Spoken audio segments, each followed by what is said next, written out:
It did not go. It did not go. I saw it in my head. Oh shit.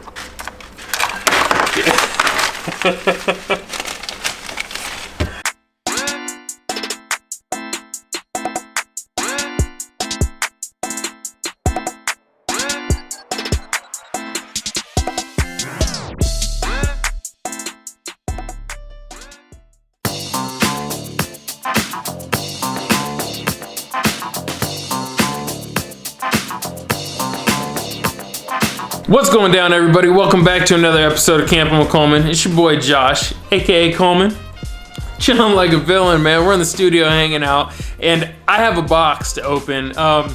It's gonna be obvious as soon as you see it what it is, but we're gonna open it anyways, and it's nothing new. It's something that I've been wanting for a long time. I don't have any major plans for it. It's just something I've wanted to add to my collection, and I got one, finally. So, we're gonna open it up and just take a peek at it, and hopefully you guys like the video. If you do, you already know what to do. Jump in the comments, leave me a comment, smash the like button, up if you like it, obviously down if you don't, that's alright. And we're gonna go ahead and check this out. Let's do it. Oh, there it is. Axial Yeti 380 Rock Racer. I don't know if you guys are really into this or not, but I have been wanting one of these for a long time. This is something I have always wanted to add to my collection. Actually, if you guys have been subscribed to my channel for a long time, you guys have been avid viewers of my channel, then you will know that back when this first came out, right before it was released, I put up, I don't even know how many videos, but the beginning of every single video for a long time, I put up an ad from CKRC on this exact vehicle, hoping that somebody would hook me up and I'd be able to review one. And unfortunately, you know, nobody at the time hooked me up. Finally, you know, here we are all these years later. I was able to get myself one, and I'm super stoked on it. I don't really know what to say other than let's go ahead and check out the box art. Let's look at some of the features, and then let's rip this thing out the box, man. All right, so right off the bat, the box art's just awesome. This thing looks wicked. I don't really know where they got the inspiration for this, but I like it. I think having an IFS rig was a smart move. I do wish that they would have made a narrow IFS rig.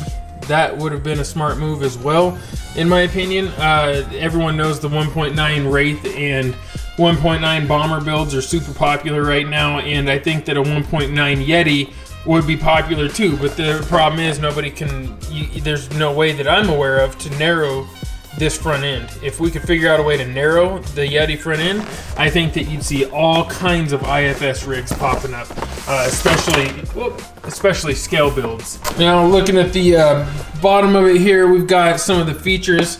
Obviously electric, 4-wheel drive, ready to run, high-low transmission. This is optional. I don't believe it comes with the 2-speed installed. I could be wrong, but I'm pretty sure it's an optional 2-speed. So I can, yeah, see optional 2-speed transmission components. And then brushless. It's got the tranny cover, dual slipper, dual shear steering rack. Yeah, it's got all cool stuff. Wild bore, center CVDs, realistic scale details, yada yada yada. It's, you know, it's got some cool stuff. It's basically a rock racer. It's a basher, you know, in Axial's style. And let's go ahead, and there's one more side I wanted to peek at. All right, so I just realized halfway through that video that I was actually in the wrong setting of my camera. So yeah, my bad. If the video looks a little weird up until this point, or now it looks weird after this point, that's my fault. That's my bad. I was not paying attention. I also just realized that my entire last video I shot was that way. So yeah, my bad. Anyways, here are some of the cool features. We've got Metal Gear 151 ounce Tactic servo. Honestly, not that impressed with that. I'll probably replace that right away. Waterproof receiver box, nice. 2.4 gigahertz 3-channel radio, nice. You know, 2.4 receiver, obviously, fail-safe, nice. Waterproof Vanguard system, nice. It's got the BFG Crawler TA tires, which is good. Aluminum adjustable shocks, also good. Independent front suspension.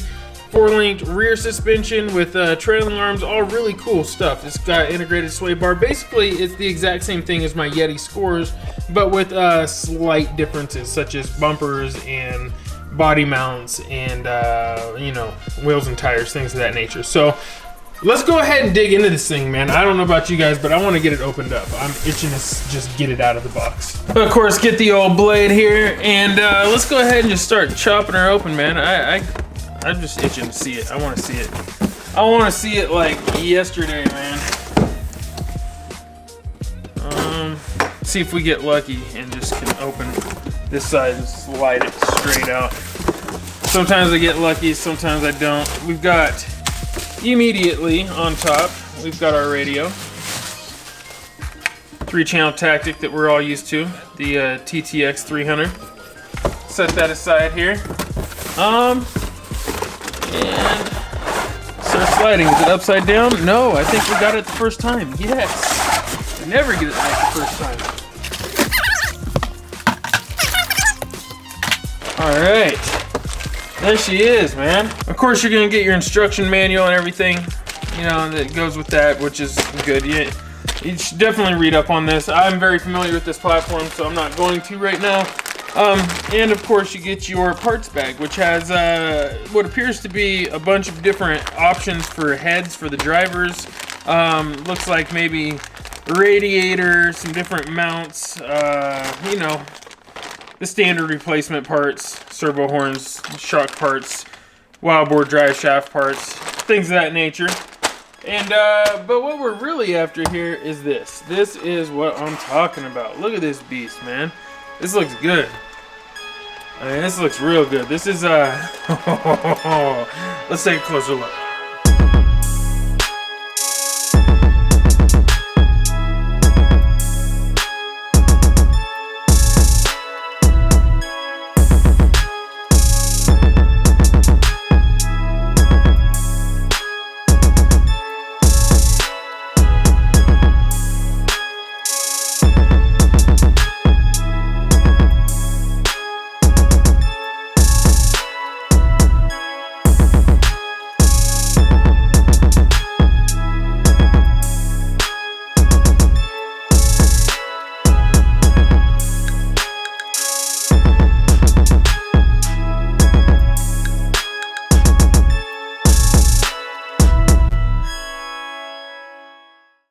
Okay, guys, obviously this thing is badass. I like it a lot. I'm sure you guys are wondering what I'm going to do with it, what my plans are, and I'll be 100% honest with you.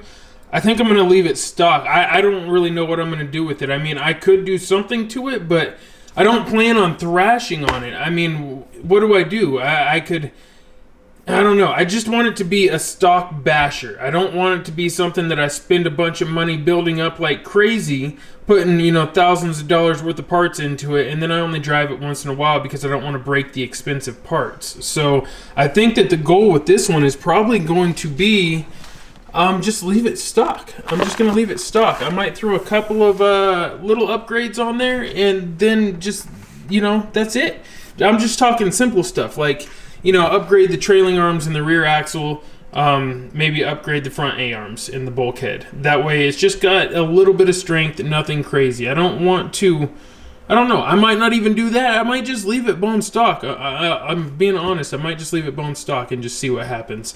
It's meant to be a basher, something fun, something I could just take out and rip around every once in a while, and I think that might just be how it stays. Anyways, you guys, thank you very much for taking the time to tune in, hang out with me, unbox this new RC car and add it to my collection. I'm really excited about this. You guys know me, I'm really heavy into my scale trucks, but it doesn't mean I don't like a good rock racer or a good basher. So, yeah, you already know. Jump in the comments, let me know what you think I should do with this. And other than that, hit that like button, subscribe, and I will see you on the next episode. Peace and check grease, fam. Yeah.